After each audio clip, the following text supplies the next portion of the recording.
اب سنیے زکریا اور یحییٰ علیہم السلام کے واقعات۔ دن گزرتے گئے، ابراہیم اور یعقوب علیہم السلام کی نسل سے کچھ نیک لوگ پیدا ہوئے۔ ان کو آل عمران کے نام سے یاد کیا جاتا ہے۔ اللہ تعالیٰ سورہ آل عمران آیت 33 اور 34 میں فرماتے ہیں، بے شک اللہ تعالیٰ نے تمام جہان کے لوگوں میں سے آدم کو اور نوح کو اور ابراہیم کے خاندان اور عمران کے خاندان کو چن لیا کہ یہ سب آپس میں ایک دوسرے کی نسل سے ہیں، اور اللہ تعالیٰ سنتا جانتا ہے۔ جس عمران کا ذکر قرآن مجید نے کیا ہے یہ داؤد علیہ السلام کی اولاد سے ہیں۔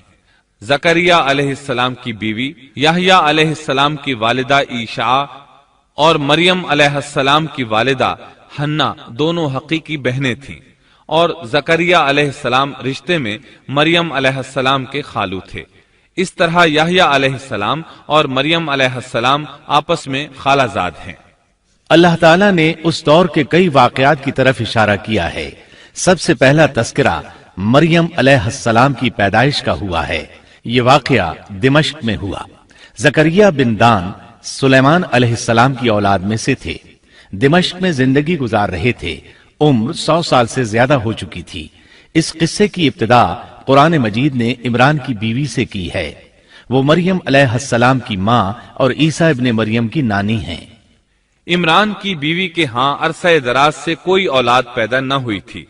ایک دن انہوں نے ایک چڑیا کو دیکھا، وہ اپنے بچوں کو خوراک کھلا رہی تھی۔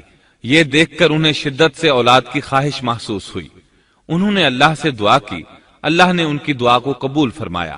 چنانچہ جب بچے کی ولادت کا وقت قریب آیا تو انہوں نے ایک نذر مانی۔ سورہ آل عمران آیت 35 میں اللہ تعالیٰ فرماتے ہیں، جب عمران کی بیوی نے کہا، اے میرے رب، میرے پیٹ میں جو کچھ ہے اسے میں نے تیرے نام آزاد کرنے کی نذر مانی ہے، تو میری طرف سے قبول فرما، یقیناً تو خوب سننے والا اور پوری طرح جاننے والا ہے۔ انہوں نے اللہ تعالیٰ سے اولاد کی دعا کی۔ اللہ تعالیٰ کے حکم سے جب انہیں بچہ پیدا ہونے کی امید ہوئی تو انہوں نے نذر مان لی کہ جس بچے کو جنم دوں گی اسے اللہ کے لیے آزاد چھوڑ دوں گی تاکہ وہ بیت المقدس کی خدمت کرے۔ زکریا علیہ السلام اور آل عمران بیت المقدس کی طرف نقل مکانی کر چکے تھے۔ بیت المقدس یہودیوں کی عبادت گاہ تھی۔ یہ ان کا طریقہ تھا کہ اپنی اولاد کے بارے میں بیت المقدس کا خادم بنانے کی نذر مانا کرتے تھے۔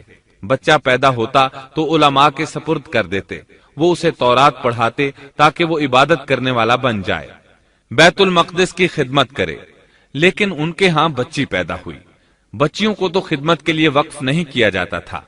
سورہ آل عمران آیت 36 میں ہے، جب بچی پیدا ہوئی تو کہنے لگیں، پروردگار میرے ہاں تو لڑکی ہوئی ہے، اللہ تعالیٰ کو خوب معلوم ہے کہ کیا اولاد ہوئی ہے، اور لڑکا لڑکی جیسا نہیں، میں نے اس کا نام مریم رکھا ہے، میں اسے اور اس کی اولاد کو شیطان مردود سے تیری پناہ میں دیتی ہوں۔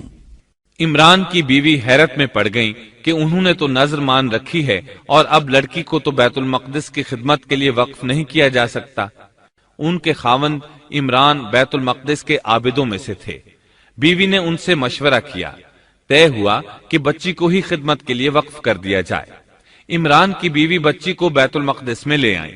جس بچے کو وقف کرنا ہوتا تھا اس کی کفالت کوئی عالم کرتا تھا۔ عابدوں میں اس وقت یہ جھگڑا پیدا ہوا کہ اس بچی کی کفالت کون کرے گا۔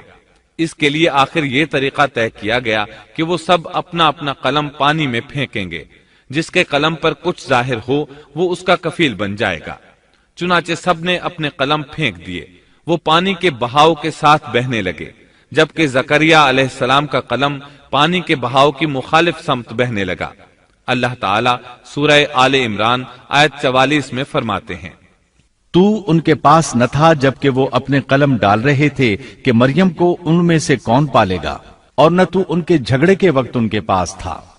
اس طرح زکریا علیہ السلام کفیل قرار پائے۔ مریم علیہ السلام نے بہت اچھی پرورش پائی، وہ بہت تیزی سے پروان چڑھی۔ آپ کا جسم مضبوط اور خوبصورت تھا، بہت نیک اور عبادت گزار تھی، عورتوں میں سب سے زیادہ سچ بولنے والی تھی۔ اللہ تعالیٰ نے انہیں اپنی کرامات سے نواز رکھا تھا۔ اللہ تعالیٰ سورہ آل عمران آیت 37 میں فرماتے ہیں، جب کبھی زکریا ان کے کمرے میں جاتے